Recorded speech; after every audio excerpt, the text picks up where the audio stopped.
السلام عليكم ورحمة الله وبركاته. الحمد لله نحمده ونستعينه ونستغفره ونؤمن به ونتوكل عليه ونعوذ بالله من شرور أنفسنا ومن سيئات أعمالنا من يهده الله فلا مضل له ومن يضلله فلا هادي له ونشهد أن لا إله إلا الله وحده لا شريك له ونشهد أن سيدنا ومولانا محمدا عبده ورسوله أما بعد فأعوذ بالله من الشيطان الرجيم بسم الله الرحمن الرحيم الذين يؤمنون بالغيب ويقيمون الصلاة ومما رزقناهم ينفقون وقال تعالى وإذا قيل لهم آمنوا كما آمن الناس قالوا أنؤمن كما آمن السفهاء ألا إنهم هم السفهاء ولكن لا يعلمون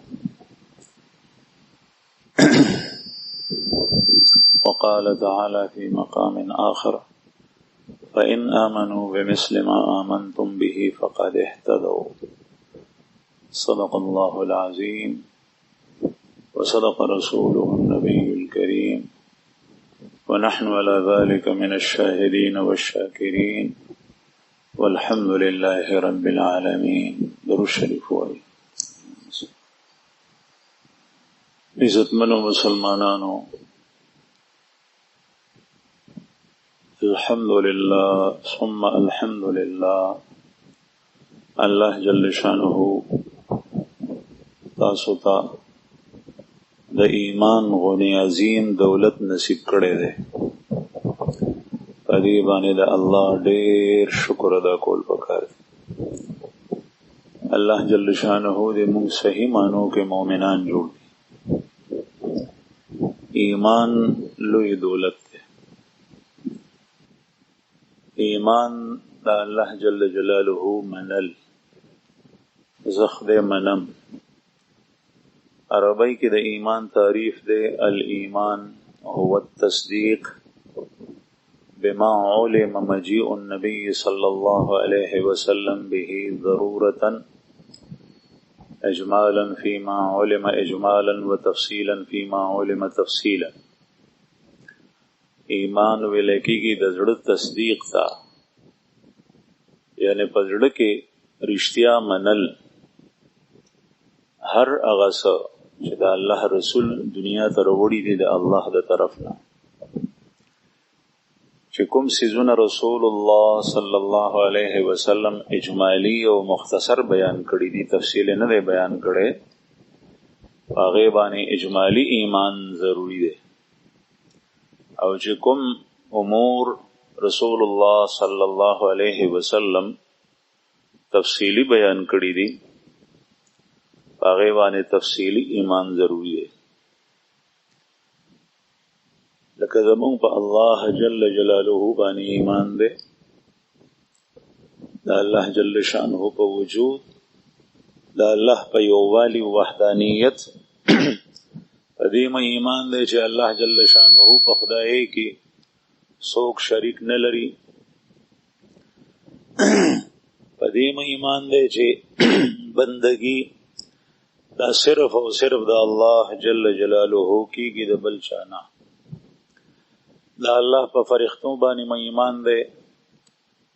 فرښتې د الله جل شانه مخلوق ته هغه په نظر نه راځي، او فرښتې د الله جل جلاله په کار کې لګیا دي. قرآن کریم کې الله پاک فرمایي لا یعصون الله ما امرهم ويفعلون ما يؤمرون. الله جل جلاله چې فرښتو ته څه حکم کوي د خدای نافرمانی نه کوي. انسان نافرمانی وکي، جن او پیره نافرمانی کوي، لیکن فرښتې د الله جل جلاله نافرمانی نشي، هغه کې ماده د نافرمانی نشته. ويفعلون ما يؤمرون، چې الله څه حکم وته کوي هغه کوي. فرښتې خوراک سکاک نه کوي، جنسی خواهشات نه لري، هغه کې نفس او نفسانی خواهشات نشته دي. الله جل شانه چې کوم یو فرښته په کوم کار څنګه لګیا غړي د هماغسې کوي. مختلفو کارونو دپاره په کائنات کې الله جل شانو مختلفې فرښتې مقرر کړي. د هغوی شمیر او تعداد موږ ته نه دی معلوم.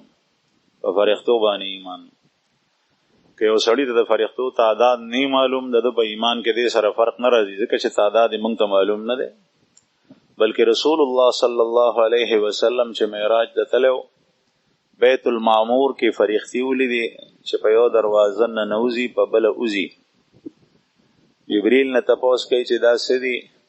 وایي دا فرښتې دي.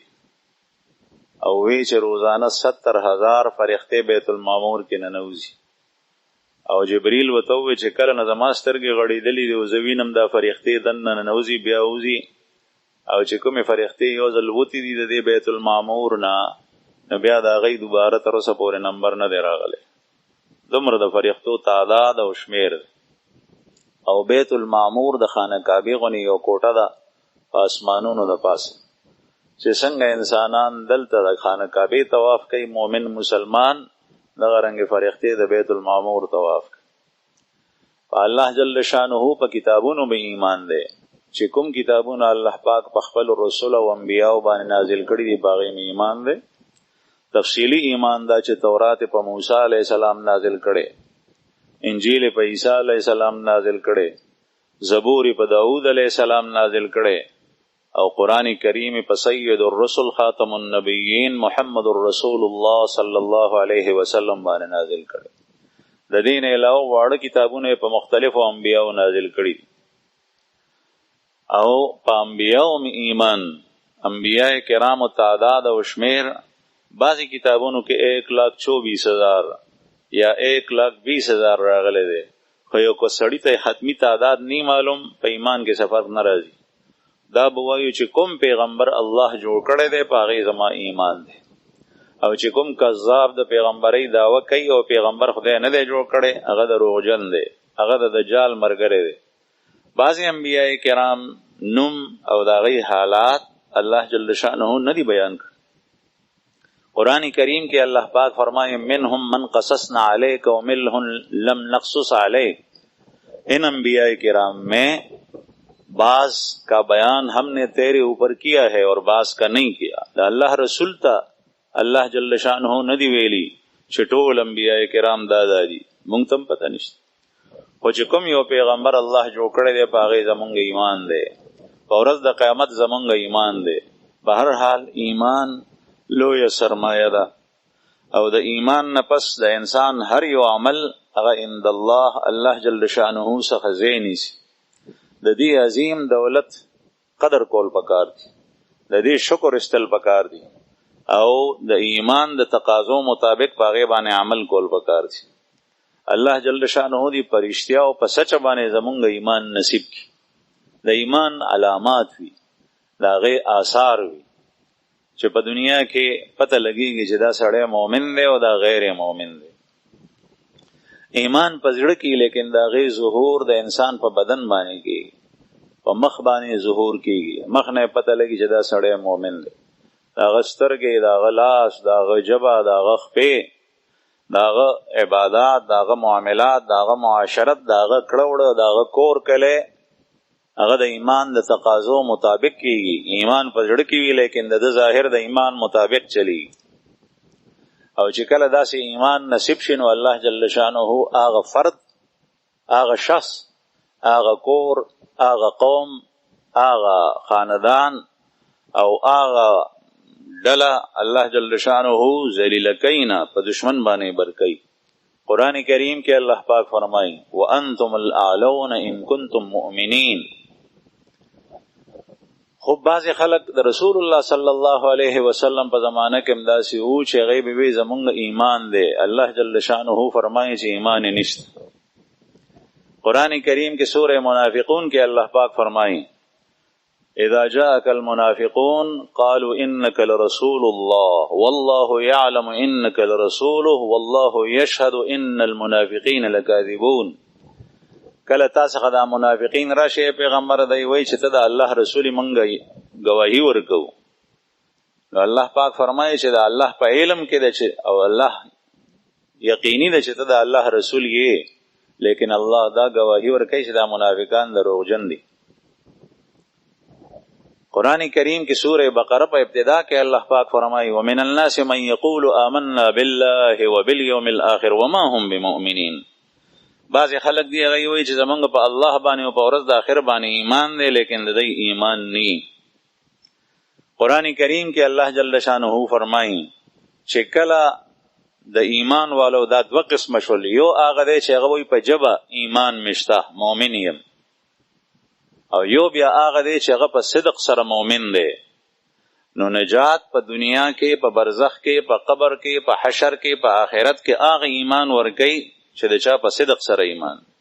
او هغه صحابه کرام د رسول الله صلی الله علیه وسلم شاگردان براه راست د هغوی په تربیت سره، د هغوی په اصلاح سره چې کوم مسلمانان په هغه زمانه کې جوړ شوي او صحابه د هغوی ایمان دی. قرآن کریم کې الله پاک فرمایي فَإِنْ آمَنُوا بِمِثْلِ مَا آمَنْتُمْ بِهِ فَقَدْ اهْتَدَوْا. که چېرې دا کافر او منافقین هغسې ایمان راوړي بمثل ما آمنتم به، څنګه ایمان چې ای صحابه تاسو راوړی دی، فقد اهتدوا، دی به سمه لار ومومي. دې نه معلومه شو چې د ایمان په نوم باندې او د ایمان په تلفظ باندې غیر ایمان هم خلق ذکر کوي، او دا شته. یو سړی وایي زه مؤمن یم، مؤمن نی. بعضې سړی وایي چې دا مؤمن دی، لیکن کار د هغه د ایماندارو سراسر خلاف دی، هغه مؤمن نشي کېدی. د رسول الله صلی الله علیه وسلم په ختم نبوت باندې ایمان نه دی، هغه مؤمن نشي کېدی. د صحابه کرامو په صحابیت باندې ایمان نه دی، د ټولو انکار کوي، هغه مؤمن نشي کېدی.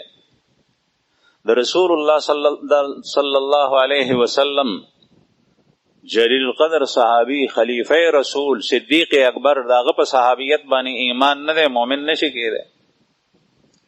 په فرښتو ایمان نه دی، په دې قرآن ایمان نه دی چې کوم قرآن کریم په تواتر سره موږ ته را رسېدلی دی، زموږ په کورونو جوماتونو کې موجود دی، چې په هغې کې چرته د آیت او د لفظ غلطي راشي نو ماشومان هم وایي چې دا ټکی غلط دی.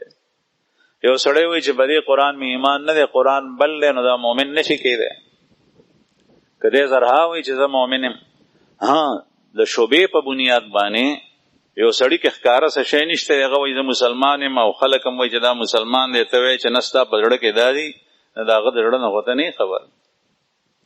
هغه ته غیر مؤمن او کافر نسبت مکو تر څو پورې چې د هغه د ژبې او د هغه د عمل نه داسې قول نه صادر شوی چې هغه خلاف د ایمان. نو زما عزتمندو عرض مې دا کولو چې ایمان د عظیم دولت دی. مؤمنان د الله جل شانه خوښ دي، الله جل شانه مؤمن سره محبت کوي. مؤمن الله پاک دشمن ته نه پرېږدي. د دشمن په مقابله کې، د کافر او د مشرک په مقابله کې په هر زمانه کې الله جل جلاله د مؤمن مرسته او مدد کوي. په بدر کې د 1,000 مشرکینو په مقابله کې 314 مؤمنان الله جل شانه په هغه مشرکینو کافرو باندې غالب کړل، په هغې کې 70 کسان قتل کړل او 70 قیدیان کړل. او الله پاک په دې جنگ کې فرښتې نازلې کړې وې. قرآن کریم کې دي چې دا فرښتې مې صرف ستاسو د اطمینان قلب دپاره نازلې کړي. فتح او نصرت دا هر څه د الله په لاس کې دي، په قبضه قدرت کې. هغه یو کس ته په 100 کسانو باندې بری ورکړي، داسې کولی شي، هغه قادر دی. نو عرض مې دا کوله زما عزتمندو چې مؤمن چې کله ایمان راړي ده کې یره وي. یو ځل حضرت عبدالرحمن ابن عوف رضی الله عنه امیر المؤمنین حضرت عمر فاروق رضی الله عنه ته وویل چې کله عمر صاحب خلیفه او امیر المؤمنین او بادشاه وقت عبدالرحمن ابن عوف ته وویل عبدالرحمن ابن عوف د امیر المؤمنین حضرت عمر رضی الله عنه د شورا کسته ممبر دی، د یو څو کسانو شورا، ذی عقل اخیار پوهه خلق. حضرت عمر سے بداغی نه مشوره اخیست. عبدالرحمن ابن عوف په 10 مبشره کې دی، هغه 10 کسان چې د الله رسول ورته د جنت زیری ورکړي. ورته وایي عبدالرحمن ابن عوف حضرت عمر رضی الله عنه ته چې امیر المؤمنین څه وجه ده، خلک تا نه ډېر یریږي، ستا مخې ته چې څوک راشي نو تا ته په نیغو سترګو کتی نشي، او ستا په وړاندې هغه شونډې نشي خوځولی. خبر نشي کوله حرکت نشي کوله. امیر المؤمنین حضرت عمر رضی الله عنه ته فرمایي چې څنګه خلق زمانه یریږي دا څه د خلکو نه یریږي. مطلب دا دی چې خلکو ته دې خلکو ته ما نقصان رسولو د دې جان ته د دې آبرو ته د دې مال ته نو زه یریږم چې الله جل شانه ما چته هلاک نکي. زه ډیر زیات یری دا دغه رعب او هیبت او کوم سړی چې د الله سره تعلق څومره ډیری دغه هیبت په خلکو باندې بروز. نو فضیل ابن عیاض رحمه الله زمونږ په کابرینو کې دی مخکې ژوند ټول په ابسو کې تیرېدو ډاکې به یې چولې خلک به یې لوټل قافلې به راتلې یوازې د یو کس نه به خلک یریږي هغه یره داسې وه لکه سړی چې د مار نه یریږي. نو حضرت فضیل ابن عیاض رحمه الله یو ځل د شپې ډاکا چولې د دې ناستې او شاګردان خپل خواره کړي دي چې شا به قافله راغلي و تجارتي د هغې نه یې مال اخیستی دی یو طرف ته ناست دی توره شپه ده په غوږونو کې دا اواز رالو الم یأن للذین آمنوا ان تخشع قلوبهم لذکر الله. تر اوسه پورې هغه وخت نه دی راغلی مؤمنانو څخه چې د هغوی زړونه د الله ذکر ته او د الله یاد ته نرم شي یعنې دا خلک رجوع نه کوي توبه نه وباسي د الله نه یریږي نه.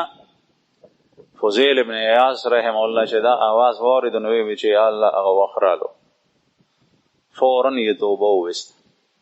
بیا یې هغه ملګري راوبلل هغه واړه چې د شاګردانو ډاکوان هغوی ته وایي چې دا مال چې مسچانه کوم مال اخیستی دی قافله هغوی ته دا مال واپس کړي. وی صاحب ولې دا خو ډېر په ګرانه مونږ اخیستی وی بس ما توبه وویسته آینده دپاره مې له ډاکې نه توبه وویسته زه بیا دا کار نه کوم. هغوی ورته وایي چې ته توبه وباسې مونږ خو ستا ملګري یو مونږ هم توبه وباسو. ټولو توبه وویسته صحیح معنو کې مسلمانان شو.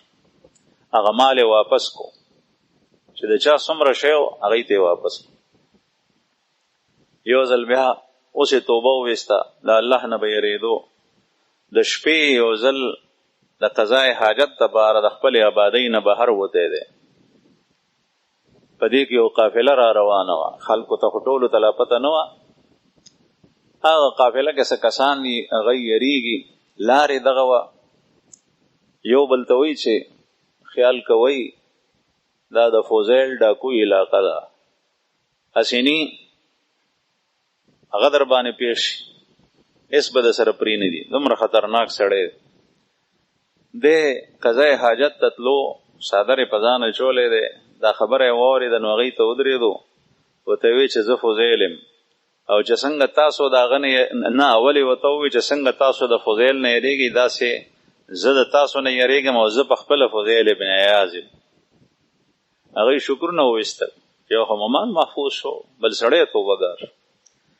دا ټکی مې مقصد و چې څنګه تاسو د هغه نه یریږئ داسې هغه د تاسو نه اوس ډېر زیات یریږي. د دې مطلب دا و که چېرې ما ستاسو مال ته اوس لاس کو نو زه د الله نه یریږم چې الله ما ته په قهر نشي الله جل شانه ما ته سزا رانکړي په دنیا کې په آخر کې. ځکه چې الله پاک زورور دی د مؤمن مال ته چې څوک نقصان رسوي الله به دنه بدله اخلي یا په دنیا کې که دنیا کې نی نو د قضا او د عدالت ځای په آخر کې شته.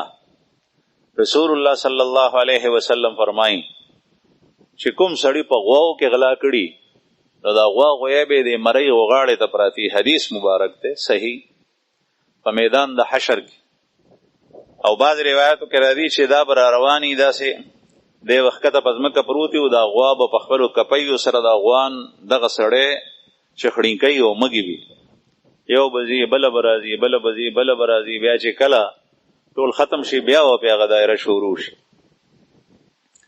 او چې کوم سړی بیزې غلا کړي وي د چا نه غصب کړي وي هغه به سټ ته پرتی وي هغه به چغې وباسي مې به کوي او دی په دې عذاب کې مبتلا وي. چې چا سره زر او سپین زر روپۍ پیسې غلا کړي وي د چا نه غشتې وي نو هغه به د مار او خامار په شکل کې د په غاړه کې پرتی. دا هر څه حقیقت ته زما وروڼو دا را روان دي. د خلکو په مخ کې به د تذلیل بیل کېږي میدان د حشر کې ټول وی ویني او دغه مار به د په یو رخ کې بل رخ کې باندې چکونه لګي، دا به وتشلی دی او په دې عذاب کې مبتلا په هغه لوی ورځ کې چې د هغې مده او دورانیه 50,000 کاله یا 1000 کال. دلته دنیا کې خو د سړي ټول ژوند 80 او یا کاله اوسطن عمر دی. نو عرض مې دا کولو زما عزتمندو چې کله سړی ایماندار وي نښه یې دا ده چې دی به د پردي مال نه یریږي، دی به سود نه، دی به رشوت نه اخلي، دی به پردی ځمکه نه غصب کوي، ایمان دی پکې د الله نه یری. د سره چې چا امانت یې په هغې به منکرېږي نه، که هغه نغدي دي که هغه بل یو شی دی چې څنګه یې ورسره ایښی هغه وخت به اخلي. رسول الله صلی الله علیه وسلم یو حدیث مبارک کې فرمایي، بخاری شریف کې حدیث دی، د بنی اسرائیلو د یو کس واقع بیانوي چې یو کس رالو بل سره مزدوري ورسره کوله دی اړي، ورځې 13 کا څه دانې مقرر کړې وې چې دومره دانې به در کوم. هغه سړي ورځ 13 کا کار یې وکړو او چې د مزدورۍ او د دیاړۍ د اغشتو وخت رالو نو هغه لاړو، مزدور لاړو، مزدور نشته. دو قتل نو دا هغه دانې راواغشتې ځان بیلې کېښوې چې دا د هغې مزدور دیاړي ده، دا به هغه ته ورکوم چې راشي. په سبا رانلو، بل ورځ رانلو، بلکل غیب شو. بیا اراده وکړه د خپل جیداد او هغه دانې په خپله ځمکه کې د هغې دیاړي مار مزدور دپاره وکرلې. هغې نه فصل زرغون شو، بیا غنم شول، بیا هغه ورېبل، بیا کرل، بیا هغه ډېرېدل، د هغه غلی ټوله بیله سنبالوله، خپله غلی بیله سنبالوله. یو مسلمان ته چې سړی خیر رسوي، بعض څیزونه فرض او واجب نی، په ده باندې دا فرض او واجب نو چې ده صرف د هغه مال یې بس دغه عمره ډېره وه، خو ده وی چې دا ضایع نه شي، ګوڼې ونه خوري. نو د حفاظت دپاره او د ډېرولو دپاره هغه ته خیر رسولو دپاره یې دا ترتیب وکړو. هغه غله دومره ډېره شوه چې په هغې باندې د هغه دپاره ګډې بېزې او څاروي م واغېشته. څو کاله پس هغه مزدور رالو، ده ته مخامخ شو، ورته وایي چې صاحب د الله نه ویریږه، ما پیژنې او ما ته خپل حق راکړه. دی ورته وایي چې دا مخامخ چې په دې خوړ کې څومره غوا ګډې بېزې ولاړ دي دا بوزه. هغه ورته وایي چې د الله بنده ما سره خانده، ما ټوکې مه کو او ما ته خپل حق راکړه، ځکه چې د ده حق کېدو هغه لغونې غنم. هغه ورته وایي چې خاندم نه، دا ټول ستا دي، ته چې لاړې ما تا ته ستا دا دانې سنبالې کړې وې، بیا ته نه وې، بیا ما هغه په ځمکه کې وکرلې، بیا ډېرېدې په هغې باندې ما څاروي واغېشتل، تا دپاره دا ټول په هغه باندې شي، دا غلام هم ستا دی، دا څاروي هم ستا دي، دا به وزه. او سړی ډېر خوشحال شو. دې ته ایمان وایي چې کله په یو سړي کې ایمان وي، دی به د بل مؤمن مسلمان همدرد او خیرخای، دا نه چې زما نستې ګرم شي، زما بچي دې خوشحال وي، خیر دی که دا بل د لوږې د وجې نه مړ شي، د هغه حق لاړ شي. دی دومره یریږي چې کوم یو کس هغه کې ایمان وي، د هغه معاملات به صفا وي، دی به پاک ژوند تېروي، دی به د حرامو نه ځان بچ کوي. ابراهیم ابن ادهم رحمه الله د بلخ بادشاه مشهور کس تیر شوی، د ډېرو واقعات دي. د ده پلار ادهم دا د بخارا و. یو ځل په لار باندې تلو، یو لښتي کې اوبه را روان دي، په هغه لښتي کې په اوبو کې یو سیو را روان دی مړه. هغه سیو چې ده ولیدو دی نهر و وږی، هغه یې اوچت کو چې په لښتي کې را روان دی، دا ضایع کېږي. نو هغه یې وخوړو. چې ویې خوړو، بیا ذهن ته راغله چې دا لښتی خو د دې باغ نه راوتی دی، پخوا به خلکو د باغ نه ګیر چاپېر دیوال چاپېره کړی و چې څاروی ورته نه رادننه کېږي، ماشومان نه رادننه کېږي، چې محفوظ وي. نو دا اوبه خو د دې باغ نه راغلي یو، دا باغ د سیوانو دی، داسې ښکارېږي چې دا سیو هم د دغه باغ دی. شی یې وخوړو خو خفه و، بغیر اجازه ته ما سیو وخوړو. نو هغه باغ ته لاړو، دروازه یې وټکوله، دننه یو زنانه आवाज ورکو دا وینځه وه. ورته وایي څوک یې؟ وایي دا باغ د چا دی؟ وایي دا خو زما نه دی، دا خو یو بله زنانه ده د هغې دی. وایي زما هغې سره خبرې دي. هغه زنانه راله، هغه د بادشاه ښځه وه، ملکه وه. وایي چې دا باغ ستاسو دی؟ وایي او. وایي د دې نه یو سی و په اوبو کې را روان و، ما خوړلی دی، ما ته هغه معاف کوي. زنانه ورته دننه وایي د دیوال شاته چې ما خپله برخه معاف کړی دی، خو دا باغ زما سره زما د خاوند چې هغه د بلخ بادشاه دی د هغه شریک دی، خپله برخه مې در وبخله، د خاوند برخه نشم دی. نن سبا مونږ ډېر کارونه کوو، په سرکاري دفتر کې ناست دی او دا لیټر پیډ دی، دا پن دی، دا فلانکی شی دی، زړ یو څه تا نه چا تپوس کړي؟ ډېر ملازمین دلته راشي هغه تپوس کوي چې ما ته فلانکي دا اجازت را کړی دی، زمونږ د دفتر مشر دی او هغه ما ته وایي چې خیر دی ګنټه رستو راځه او خیر دی ګنټه مخکې ځه. دا ګنټه رستو راتلل او ګنټه مخکې تلل دا د هغه په اختیار کې نه دي. دا دفتر خو د عوامو دی، سرکاري حکومت، په هغې کې به ته د سر نه تر خیره پورې ډیوټي ورکړي.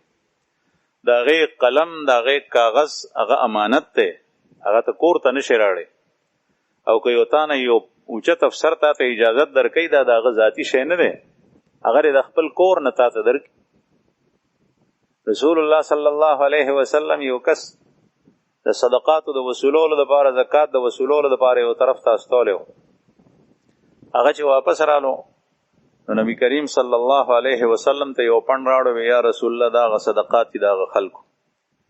یو بله غوټه ووی داسې دي، وی دا ما ته خلکو هدایا را کړي. نبی کریم صلی الله علیه وسلم په قهر شو او مبارک صحابه را غونډ کړل. هغوی ته یې وفرمایل چې یو سړی زه واستم چېرته او هغه د هلته نه مال راړي و، دی وایي دا ما ته خلکو را کړی دی. هلا جلس فی بیت امه، یہ کیوں اپنی ماں کے گھر نہیں بیٹھا کہ لوگ اس کو ہدایہ اور تحائف لا کر دیتے؟ دا سړی د مور په کور باندې ناست وی، بیا د خلکو دته هدایا او تحائف ورکړی وی. داسې ولې ونه کړه؟ دا خو خلک د دې وجې ورکوي چې دی په دې عهده او په دې منصب باندې کوم هدیه، کوم تحفه، کومه ډالۍ چې تا ته د یو منصب او عهدې د وجې نه خلک درکوي، هغه رشوت دی. که د دې عهدې او منصب نه مخکې تا ته چا د ترور وي، د ماما وي، یو ملګري، یو یار او دوست تا ته هدیه او ډالۍ درکوله او هغه مخکې هم درکوله اوس هم درکوي، نو هغه هدیه ده. مخکې نه درکوله او چې کله نه ته د عهدې او منصب ته راغلی بیا یې درکوي، او چې کله ته لر شي فورا به دا هر څه بند شي، دا رشوت دی. نو عرض مې دا کولو زما عزتمندو چې کله مونږ پردی شی خیر دی اوس هسې چلو شو، د پردي پټي وږي دي یو ایسه ګني دي، یو څو ګني دي مات کل څه چلو شو یو ایسه، حالانکې د ده پټی نه دی، د بل چا دی. شوتل لی یو پڼ شوتل که دی ورې بلو څه چلو شو یو ایسه پردو خان لالی او په خلکو یې خورئ. په کار دادا چې ته چاته هدیه ورکې، چاته اجازت کې، نو د خپل مال اجازت ورکې. اوس به دې پته لګي چې څومره ورکې ورکوه.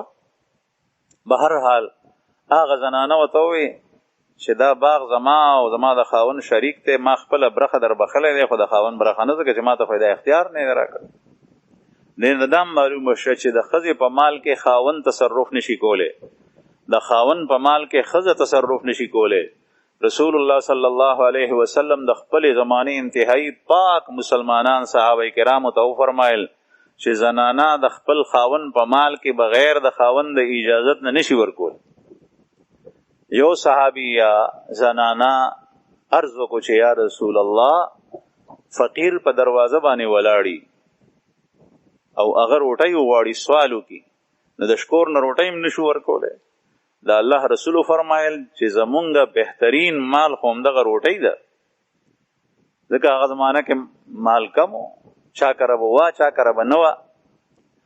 که چېرې د خاوند د طرف نه اجازت وي، صراحتن، دلالتن، اشارتن، عرفن، هر رنګې چې وي، څرګند صراحتن ورته ویلي چې ورکو چې څوک راځي، یا یې متعین کړي وي چې دومره دومره حده پورې ورکولی شي، یا دلالتن اجازت وي. دلالتن مطلب دا چې خاون په کور کې ناست دی او زنانه روټۍ اوچته که او فقیر ته ورکه، خاون ورته دا ونه وایي چې دا دې ولې ورکه زما د اجازت نه بغیر.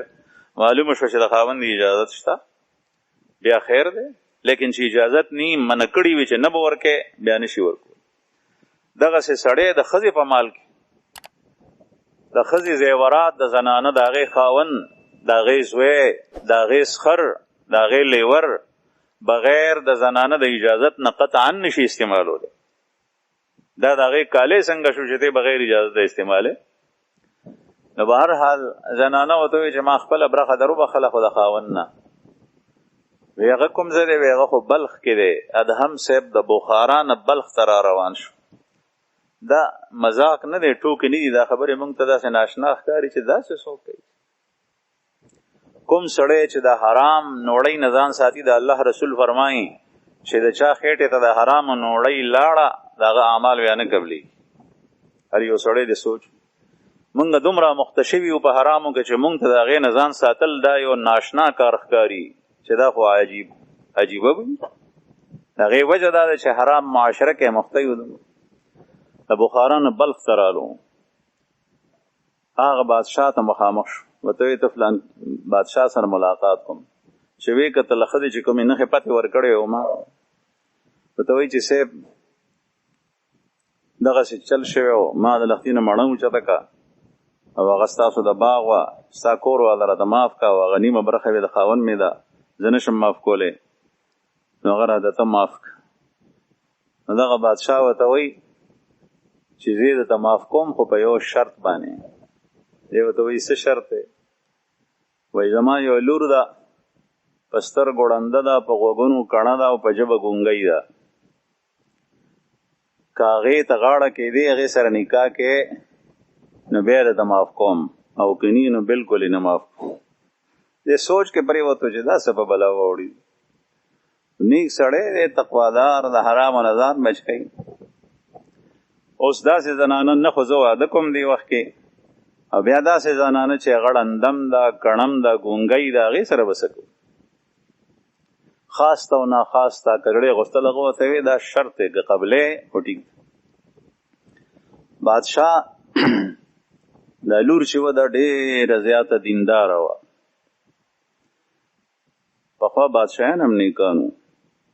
ما ملګرو ته خبره کوله، اوس تېر شوي د سلطان شمس الدین التمش رحمه الله، د قطب الدین بختیار کاکی رحمه الله مرید و. د هغه سره د بیعت تعلق په هندوستان کې پایتخت و ډیلي کې. د هغه په نوم باندې اوس هم قطب مینار شته، د هغه د شیخ په نوم. دغه بادشاه د ده په باره کې راځي چې د سترګو غلط استعمال په اجنبي زنانه باندې غلط نظر نو پرېوت. تهجد نو قضا شوي، تکبیر تحریمه نه بغیر مز نو قضا، یعنی تکبیر تحریمه سره به جمع ته رسېدو. د مازدیګر سنت غیر موقت کله نو قضا شوي.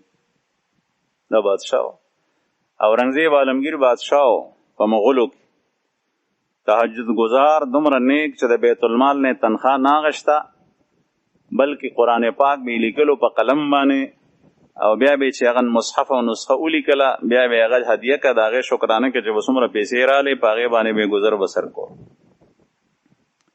شیرشاه سوری رحمه الله بادشاه دا په هندوستان کې چې لنډ تیر شوي، هغه نیک بادشاه د الله جل شانه سره به تعلق او په مسله باندې مناسب د الله نه غوښتل خپل ضرورتونه. دغه سړک چې د تورخم د پیښور نه شروع شي دا په دلی پورې رسېدلی دی، دا جی ټي روډ. د دې په هغه زمانه کې نوم د هغه جوړ کړی شیرشاه سوري، او د دې نوم شیرشاه سوري روډ. بیا د هغې نه پس د دې نوم شو جرنیلی سړک د انګریز په دورې حکومت کې.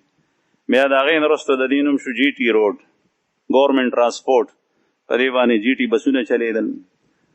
دا ټول بادشاهان نیکان. سلطان محمود غزنوي، غزنی کې زه د هغه قبر ته لاړم. هغه بادشاه چې غزني پایتخت، د هغه محل چې وګورې د خټې لیو ساده، او هغه دلته نه تللی دی په لاره چې څومره هندوان راتلل تر سومنات هندوستان پورې چې د هغې نه خلک یېرېدل.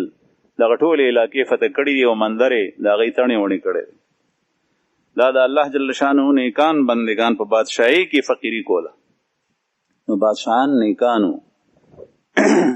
د دې بادشاہ دا لور د مور پلار اثر زمونږ اولاد چې سم نی الله جل شانه دې مونږ هم نیکان کی زمونږ بچي هم داغه ضرور نه ده چې دا وجه وي کله کله هغه په خپل هغه اولاد بد قسمتي چې د پلار او مور نیکانو په نقش قدم او په پل روان نشي اکثر داسې وي چې د مور پلار نه هغه اثر اخلي رسول الله صلی الله علیه وسلم فرمایي كل مولود يولد على الفطره فابواه ان يهودانه او يمجسانه او ينصرانه هر بچه په خپل فطرت د دین اسلام پیدا کیږي او فطرت دین اسلام دی بیا د مور پلار کله د يهودي جوړ کی ځکه چې خپل يهوديان دي او کله د ماشوم نصراني شي ځکه چې هغه نصارا دي او کله هغه مجوسی شي ځکه چې د مور او پلار مجوس دي د دې په دین باندې شي نو دا مور پلار اثر وی کله بهرحال دا جینې ډیره زیاته نه کوا دې ته رشته راتلې دی وی زه خاوندان نکوم زبدا سه سړی کوم چې هغه انتهایی تقواداري او داغه سنخ نه خاني خوینه دی پلار چې دا سړی ولیدو چې د بخارا نه راغلی دی او د یو مڼی په باره کې داغه اجازه دی غواړي چې دا زما د لور سره جوړي لور ته یو وینو لور په باندې راضي شو نو دوته دا شرط کې خو چې لور میړانده دا کڼه دا ګونګی دا دوته بعد لنا خاص تا غاړه کې خو یې سیب ټیک ته چې دا شرط لګې نو نکاح شو عقد نکاح بادشاہ په خپل ځای کې وته کمره خالی کا دا ډیر نیک او تقوادار چې څنګه لاړو چې وې قتل نجینې روغه ده سترګې مروغې دي وګونه مروغ دي او انتهایی حسینه جمیله او په جبه باندې مروغه ده د دې زر پړداو کا پشار الو چې دا خو بل زنانه ده ځکه چې ما ته چې پلار ویلو دا خو غنه ده اخو ګونګی دا کڼه دا وړاند ده نو وته ویل شو چې نه دا ماغه ده او بادشاہ وته وی چې دا ما چې وړاند ده تر اوسه پورې اجنبي سړی د دې پستر غونه دی لګیدل دا خزه شوی دا بلوغ ته رسیدلی دا پر دې سړی پستر غونه دی لګیدل ما چې وی ګونګی دا د یو اجنبي کس سره تر اوسه پورې لا خبرې نه دی کړي الله جل شانه دې زمونږه حفاظت وکي زمونږ د حیا زمونږ د پردې نن سبا موبایل دومره غټه فتنه ده چې بغیر تصویر موبایل پاغه کې دا ششته ده چې د الکانو جنکو لاس تورلو دغه غلط استعمال کول شي مور تبلار ته پته ني او د یو عزتدار خاندان د غي چار دیواری ماته شي حیا او پردې تلی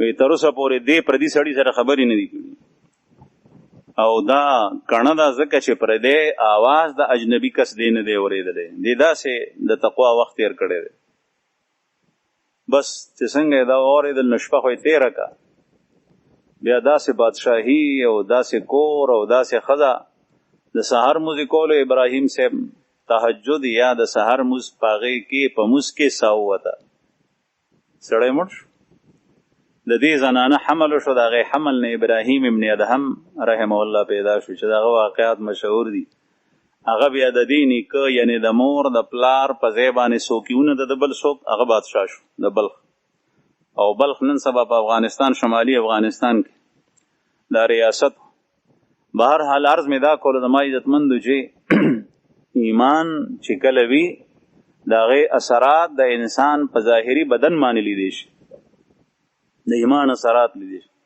حضرت عمر فاروق رضی الله عنه څومره سخت زورور دی او یو سړی په الفاظو کې د قتل دمکی ورکوي لیکن وجنی نه نیسی نه ځکه ایمان دی مانه به خدای ته پوس کوي چې په اشتباه او په شک کې یو سړی څنګه نیسي نن سبا په شک کې کسان نیوی شي او هغوی باندې سزا جاری کېږي وهلی کېږي کله کله په وهلو کې مړ شي یعنې کنډم واپس راشي او بېګناه ګناه نه کړي او حضرت عمر رضی الله عنه سړی نه نیسي ځکه یې قتل کړی نه او چې کله یې ووجلو ګزارونه باندې قاتل وکړ نو بیا حضرت عبدالله ابن عباس صاحب ته وایي چې وګوره دا سړی څوک زه چې ووالم هغه بیا 14 کسان هم وهلي وو او بیا په خپله خودکشي مو غزان هم وجلی وو عبدالله ابن عباس صاحب جماعت کې وګرځېدو په مسجد نبوي کې دا واردات شي واپس رالو چې صاحب هغه مجوسی غلام زخمی حالت کې پروت شکر وستو چې الحمدلله چې زما قتل له مسلمان د لاس نه را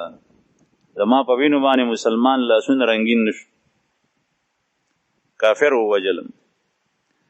حضرت عثمان بن عفان ذوالنورین هغه شهید کیږي. رسول الله صلی الله علیه وسلم دې ته په ژوند کې بشارت ورکړو. یو ځل په حرا باندې غار حرا باندې ولاړو، یو ځل د احد واقعه ده چې نبی کریم صلی الله علیه وسلم په ولاړو، صدیق اکبر په ولاړو او عمر او عثمان په باندې ولاړو او غار حرا د جبل حرا او احد په حرکت کې رالو. دا الله رسول د خپل سره اخلاص کوته او فرمایل اثبت حرا او احد واقعه کې وو فرمایل چې اثبت احد ای احد کلار شه فإن عليك نبي وصديق وشهيدان. اتا باندې یو پیغمبر ولاړ دی، یو صدیق دی، دو در باندې شهیدان اعلی ژوندیو. دا الله رسول مخکې نه پیشګوئی ورکړو. حضرت عثمان ابن عفان ذوالنورین محاصره وشو په کور کې او به په بندي کړی وي، هر یو شی به بند چې څومره د حفاظت کسانو غي ټوله پاسول وجه تاسو لاړ شي چاته زما د وجنه سوای ما یو سړی د قتل نشي چې غما څخه راځي چې تاسو مخکې نه پیشګي ووجنه، ځکه چې د قتل قصاص علا غشته کی چې سړی ووجل شي. دومره سخت خطر کې چې د مصر نه د یوز نه د بل ځای نه دشمنان راغلي د معاصره شوی د مدینه منورې کوسي د غي نه ډکې دي سره د غیدانوي چې زما تراتلو کې یو سړی تاسو د لاسو قتل شینه. حضرت علی کرم الله وجهه شهید شو په کوفه کې خلیفہ رابع، او چې کله شهید شو زخمی حالت کې پروت خپل بچی ته وی حضرت حسن رضی الله عنه ته چې الکه وګوره کوم سړی چې زه وجلم نو که زه مړ شم نو بیا د هغه نه قصاص واخله او که زه مړ نشم نو بیا به نه وجنې، بیا مې ماته ژوندی راولې، بیا به زه ګورم څه فیصله وکړم، ځکه چې زه بچ شم بیا نه او بیا که چېرې زه مړ شم بیا وجنې نو دومره ګزارو باندې به وجنې لکه څنګه چې زه وجلم د هغې نه سیوا نه. دا ایمانو ګنې دا حضرت علی کرم الله وجهه خلیفہ وقت، خلیفہ رابع، خلیفہ راشد، د عثمان سے پشان ذوالنورین خلیفہ ثالث هغه شهیدیږي، بیا هغه سړی او قاتل به خلک پرېږدي هغه به خنیق نیږي. لیکن ایمانو دنه هغه عمر بدل او قصاص اغشتی شي چې څومره تاسو رشي. ابن ماجه کې حدیث ته نه نبی صلی الله علیه وسلم عن المسلا، دا الله رسول مسلین من فرمایي نن سبا یو مسلمان بے ګناه هغه ته دا پتم ني چې دا قاتل ما په کومه ګناه کې وجه دام مسلدا چې پچاړو چاقو باندې داغه د بدن اعضاء پرې کې، او دام مسلدا چې دماکو شي پاغه کې د انسان لاس بیل خپه بیله ګوتې بیلې هر یو شی بیل بیل، دا مسلن هغه ته ایس پتن لګي چې زه په کومه ګناه کې لاړم. دا الله رسول فرمایي چې داسې وخت به راشي چې قاتل به قتل کوي او دته به دا پتن لګيږي چې زه په کومه ګناه کې دا سړی وجنم، او مقتول به قتل کېږي او هغه ته به دا پتن لګيږي چې زه په کومه ګناه کې ووجلی شو. دا ایمان دی.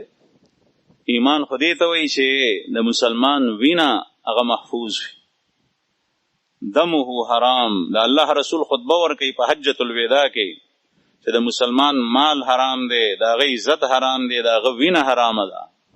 دا یې نه دي فرمایلی چې د هغه قتل نه، د هغه وینه د هغه د بدن نه په بلیډ باندې په پتری باندې په چاقو باندې یو ساس کې دو ساس کې درې ساس کې وینه تویې هغه زخمی کې هغه حرامه ده، په ګناه کبیره کې مبتلا ہے.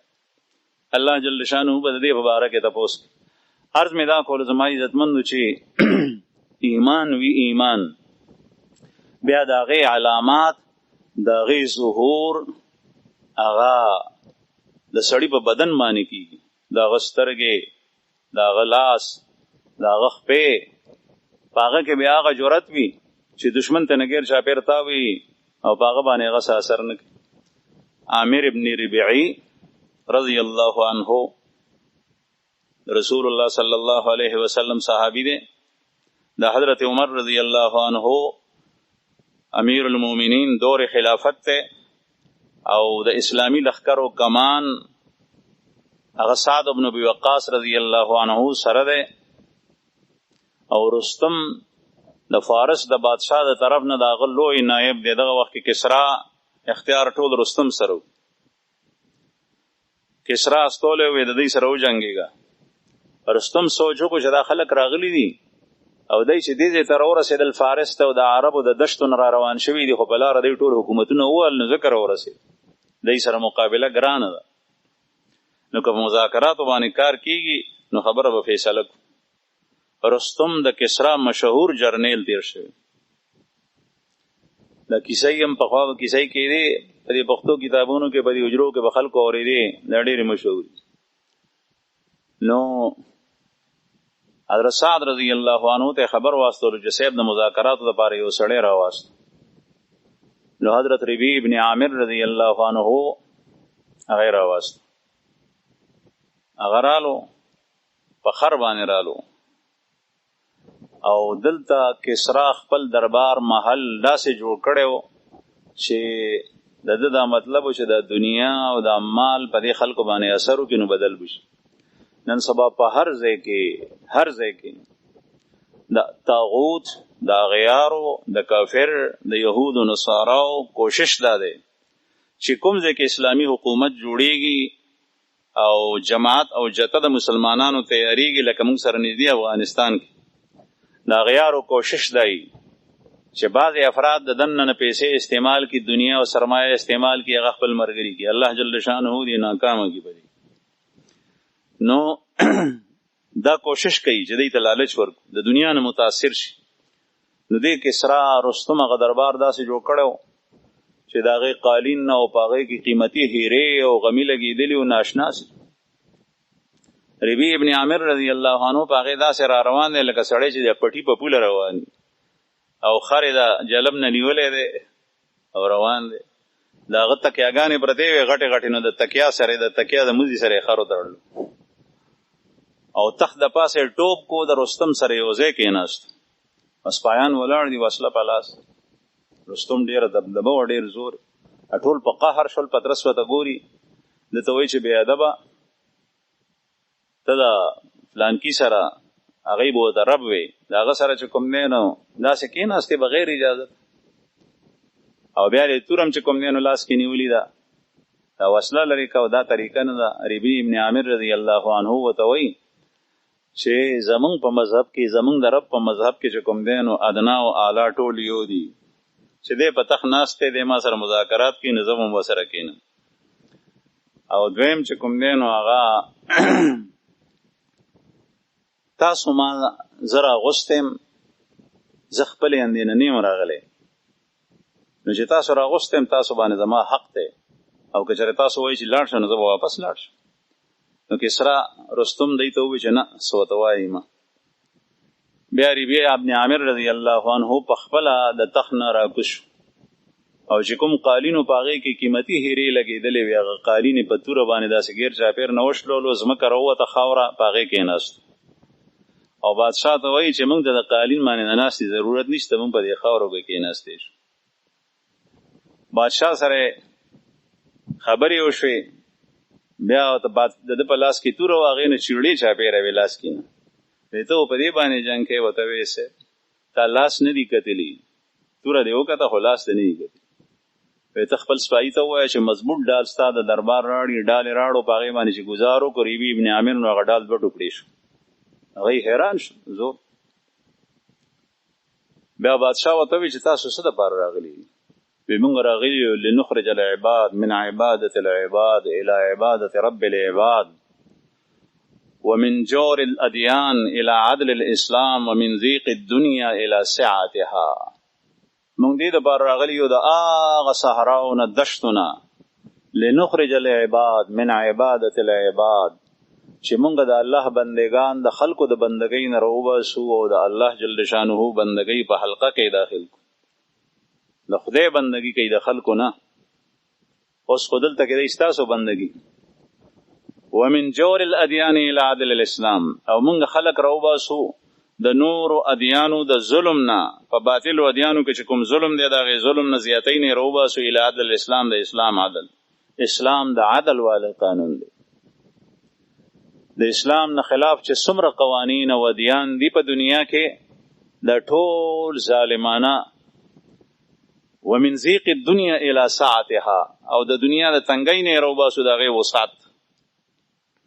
دا څه خبرې چې د سړي نه وړاندې وروسته ټوپکمار رواني دی په خپل محل کې وي، دی بهر نشي تلی. صحابه کرام د رسول الله صلی الله علیه وسلم یو صحابي هغه ځي او بادشاهانو ته خط رسوي. فارس ته یو صحابي خط راوړی دی، حذافه سهمي رضی الله، عبدالله ابن حذافه السهمي. او مسقط عمان چې د نن سبا د جزیرة العرب په مشرقي سرحد باندې د سمندر په غاړه ښار دی. د الله رسول هغه زمانه کې فرمایلی و چې ماته یو ښار معلوم دی چې سمندر د هغې په غاړه چپې وایي، دغه مسقط عمانیت. دې ته رسول الله صلی الله علیه وسلم یو صحابي راستولی دی، خپل پیغام او خط یې ورکړی دی. هغه په دې دشتو کې راغلی دی چې نن سبا جهاز زه سوچ کوم دغه حدیثو کې چې کله سړی حج یا عمرې ته ځي جهاز په همدغه باندې رواني، زمونږ د پاکستان نه سمندر ته شي، د سمندر نه په مسقط عمان د پاسه تیریږي، بیا جدې ته ځي. په دې نیغه کرښه باندې د تقریبا 2.5 غنټې لګي په هوا کې. دا 2.5 غنټې د هوا مزل د جهاز. دا حضرت عمر ابن عاص رضی الله عنه د رسول الله صلی الله علیه وسلم خط وړی دی، یوازې دا خط وړی دی او دشمن ته او کافر ته وړی دی او هغه ته رسولی دی د الله د رسول پیغام. دا داسې خلک دا څه شی و دننه ایمانو. بهرحال کسرا چې دا خبرې واوري دغه حیران شو چې دا الله څنګه خلک دی، دومره زړور دا سړی لګیا دی. بیا ربیع ابن عامر ورته ووایي که چېرې مونږ دا خبرې دا رستم ورته وایي که دا خبرې مو سره ونه منلې نو بیا به جزیه راکوئ، ټیکس به راکوئ، او چې ټیکس راکوئ نو مونږ به ستاسو د مال او ستاسو د جان حفاظت کوو، ستاسو د بال بچ چې چرته خطرې دته مونږ ته وایي مونږ به راځو، ټیکس به راکوئ. او که چېرې دا نه کوئ نو بیا جنګ ته تیار شي. بله لار چې کوم دی نو نشته دی، بس صرف دغه قتال. نو بیا رستم ته شکست ورکړی دی. سعد ابن ابي وقاص رضی الله عنه د اسلامي لښکرو کمان د هغه په لاس کې و. تاریخ لیکلی دی چې دانه پرې راختي و، دومبل غټه دانه، او میدان د جنگ چې کوم ځای و نو هلته کې یو زوړ عمارت و، په هغې د پاسه یې ورته تکیه ایښې وه، او په هغه سخت حالت کې چې اړخ یې نشو بدلولی. سعد ابن ابي وقاص رضی الله عنه هلته نه یې د لښکرو نګراني کوله چې دا فلانکې دلته دا دلته دا دلته ودروئ. هغه زمانه کې لاس په لاس جنګ و. بهرحال عرض مې دا کوله زما عزتمندو چې ایمان د هغې څه نښي. ایماندار سړی معاملات سمي، ایماندار سړی د پردي مال نه یریږي، ایماندار سړی پردي وینې نه یریږي چې چا ته اذیت او نقصان او ضرر ونه رسي. ایماندار سړی د چا عزت نه اخلي، د چا تحقیر او تذلیل نه کوي. ایماندار سړی د چا یو ساس کې وینه نه تویوي. ایماندار سړی حیادار وي، د هغه په سترګو کې حیایي، د هغه ګاونډي که د هغه په خپل کور کې نی په کلونو دی د هغه د کور د هغه د بچو حفاظت کوي، د خپلو بچو د خپل کور نه زیات. رسول الله صلی الله علیه وسلم په زمانه کې به دا حالت راتلو لکه چې پیاده سفر وي او سړی به لاړو نو 10 کاله 15 کاله 15 کاله به دی بهر و کور به یوازې. د الله رسول فرمایي چې یو سړی جهاد ته لاړ شي او د هغې ورور ګاونډي چې کوم دی نو هغه په کور کې پاتې شو او دی د هغې مجاهد ورور د بال بچ او د هغه د مال حفاظت کوي، داسې ده لکه دا دواړه په جهاد کې. دا ایمان دی پکې. ځکه نو عرض مې دا کور زما عزتمندو چې د ایمان نښې وي، د هغې آثار وي، د هغې علامات وي. قرآن کریم شاعر الله د هغې سره محبت او د هغې تعظیم وي په زړه کې چې کله داسې ایمان په مسلمانانو کې رالو بیا د الله جل شانه مدد په ورځ هم دی په شپه هم دی، لږ تعداد کې هم دی ډېر کې هم دی، چې وسله ډېره وي بیا هم دی، چې وسله نه وي نو بیا هم دی، په هر وخت کې دی. الله جل شانه دې زمونږ قوي او مضبوط ایمان نصیب کړي. واخر دعوانا الحمدلله.